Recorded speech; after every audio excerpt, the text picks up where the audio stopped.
가스 중독 사고가 잇따르고 있습니다. 가스가 폭발했습니다.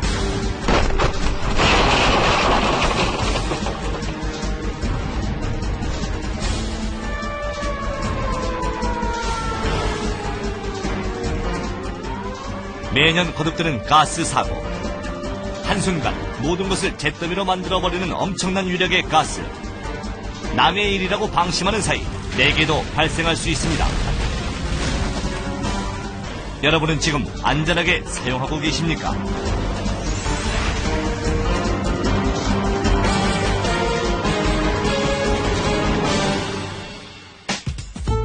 안녕하세요. 오하영입니다. 조금만 조심하고 조금만 신경 썼더라면 막을 수 있었던 가스 사고들. 이 가스 사고를 많은 분들이 나와는 무관한 일이라고 또 남의 일이라고 많이들 생각하시는데요. 여러분은 어떠신가요?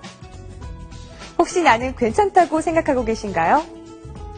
하지만 매년 거듭되는 가스 사고로 우리 주변의 많은 이웃들이 재산 피해는 물론 생명까지 잃고 있습니다.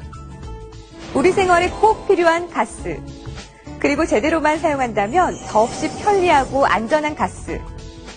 하지만 잠깐 방심하는 순간 모든 것을 앗아가는 건 역시 가스인데요. 그렇다면 이 가스로 인한 사건, 사고, 어떤 모습으로 얼마나 많이 발생하고 있는지 우리나라 가스 사고의 현주소 함께 확인해 보겠습니다.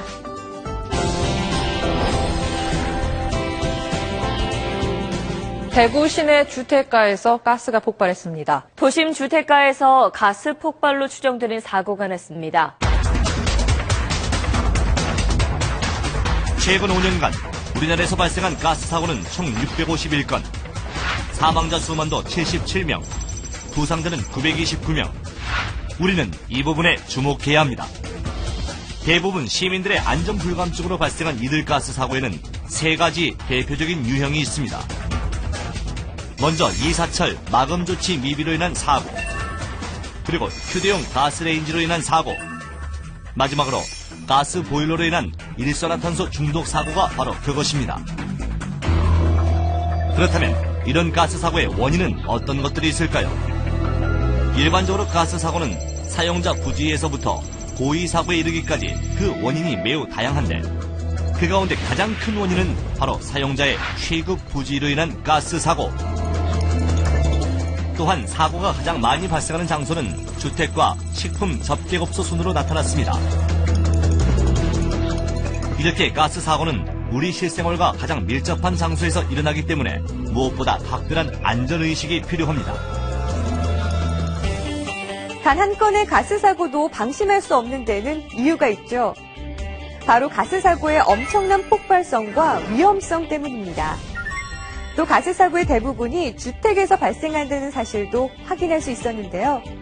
그렇기 때문에 가정에서의 가스 안전관리가 더욱더 필요합니다.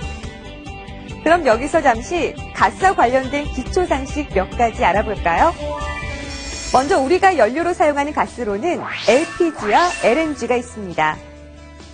LPG는 석유를 정제하는 과정에서 발생하는 석유가스로 만들어지고요. LNG는 천연가스로 우리가 흔히 말하는 도시가스의 주 원료입니다. 이 가스들은 네 가지 특징이 있는데요. 첫 번째로는 냄새도 색깔도 없는 무색무취입니다. 그렇다면 가스 냄새는 왜 나는지 궁금하실 텐데요. 그건 가스가 누출됐을 때 쉽게 알 수 있도록 하기 위해서 마늘 썩는 냄새 같은 물질을 섞어 놓았기 때문입니다. 두 번째, LPG는 공기보다 무거워서 누출되면 바닥에 깔리고요. LNG는 공기보다 가벼워서 위로 퍼지는 특성을 가지고 있는데요. 그래서 가스가 조금이라도 누출되면 통풍과 환기를 충분히 해주셔야 합니다. 셋째, 가스는 운반이나 저장할 때는 액체 상태로 있지만 사용할 때는 부피가 250배나 팽창하면서 기체로 변하는 특징이 있습니다. 마지막으로 우리가 가장 주의해야 될 폭발성인데요. 가스는 공기 중에 일정 농도 이상 누출되면 아주 작은 불씨에도 엄청난 파괴력으로 폭발합니다. 때문에 안전한 관리가 꼭 필요합니다. 아무리 올바른 가스 사용법을 알고 있다고 해도 실천하지 않는다면 가스 사고의 피해를 막을 수 없습니다. 또 그것으로 나와 우리 이웃들의 생명도 위협받게 된다는 사실, 이제 조금 더 알게 되셨나요? 작지만 사소한 습관이 바로 안전이고 행복을 지키는 일이라는 것 모두 잊지 마세요. 그리고 마지막으로 한 가지 더. 매월 4일은 우리 집 가스시설 안전점검의 날인데요. 이날만큼은 반드시 온 가족이 함께 가스 안전점검을 해서 여러분 가정의 행복을 지켜나가시길 바랍니다. 오늘 함께 살펴본 안전수칙들을 직접 적용해보는 것도 좋겠죠. 우리의 작은 실천 하나가 가스 사고를 예방하는 지름길입니다.